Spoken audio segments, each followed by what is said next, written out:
Friday, 6:47 a.m. Your phone buzzes once. A bank alert. No name, no note, just 10 zeros sitting quietly under your account number. You blink. You refresh the app twice. The number doesn't move. $1 billion sitting in your name, earning roughly $410,000 a day in interest for every hour you leave it untouched.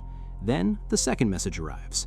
Spend it all in 5 days on real goods, real property, real ownership, or every cent reverts back to sender. No donations, no transfers, no loopholes, just purchases. By 7:15, a woman in a gray blazer is standing outside your door holding a tablet. She introduces herself as your acquisitions liaison. She'll be back every morning until the money's gone, or you are. Day 1, you go where everyone goes first. Property. A 10-acre estate outside Lake Como, a modern glass house cut into a cliffside in Malibu, a restored townhouse in the 7th arrondissement of Paris. 9 properties by lunch, and you already can't remember which one had the vineyard. That's the first thing nobody tells you about $1 billion. It doesn't feel like wealth, it feels like paperwork with a view. By afternoon, you're onto things you can touch. A Richard Mille tourbillon, 3 Patek Philippe references your dealer says don't usually leave the safe. A private collection of vintage Ferraris, a 250 GTO among them, sold not at auction but through a call that starts with, "I know a guy." $40 million gone in 9 minutes. You buy 2 Gulfstream G650s, one for you, one because the broker mentioned a backup is standard at this level. You don't ask standard for who. End of day 1, $210 million spent, $790 million left. Interest earned while you signed, $410,000. You haven't made a dent, you've made a receipt. Day 2, the desensitization sets in faster than you expected. A 200-foot yacht docked in Monaco, crew of 60 included, becomes just another line item. You buy rare wine by the cellar, not the bottle. An entire private art viewing, 6 pieces, no price tags until you ask, and even then the numbers stop meaning anything past the 7th digit. By evening, you spent $180 million on things that will sit in storage longer than you'll ever look at them. Total spent, $390 million. Remaining, $610 million.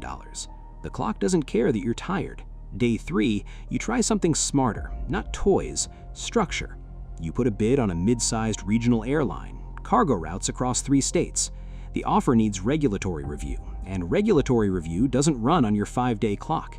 You try farmland instead, 12,000 acres across Nebraska and Kansas, and this one actually closes because land with the deed moves at the speed of a signature, not a government. You pick up water rights alongside it, quietly, the way people do when they understand land is worthless without them. $140 million gone by nightfall. Remaining, $470 million. You start to notice the number isn't shrinking, it's arguing back. Day 4, ego takes over. You try to buy a professional sports franchise, mid-market, undervalued, ripe for a splash. The league steps in within 2 hours. Ownership approval boards exist for exactly this reason, and they were built to move slower than a 5-day deadline, on purpose. You pivot to buying out an entire boutique hotel chain instead. 14 properties, all cash, and it works, because hotels have owners who answer the phone and don't need a league commissioner's blessing. $260 million spent. Remaining, $210 million. You're close now, close enough to believe you'll actually finish. Day 5, the last 24 hours, and this is where the money fights back. You try to buy shares, aggressively in a single mid-cap company, enough to take a controlling stake in one session. The volume alone moves the stock price 6% before your order even fully clears. You're not buying a company anymore, you're bidding against your own purchase, paying more with every share because the market watched you coming. You pull back with $190 million spent and $20 million left on the clock with 4 hours to go. You buy a small vineyard in Napa, fully staffed, fully stocked, the kind of purchase that would have felt enormous on day 1 and feels like pocket change now. $18 million. $2 million remain, and there is nothing left that transfers ownership in under 4 hours.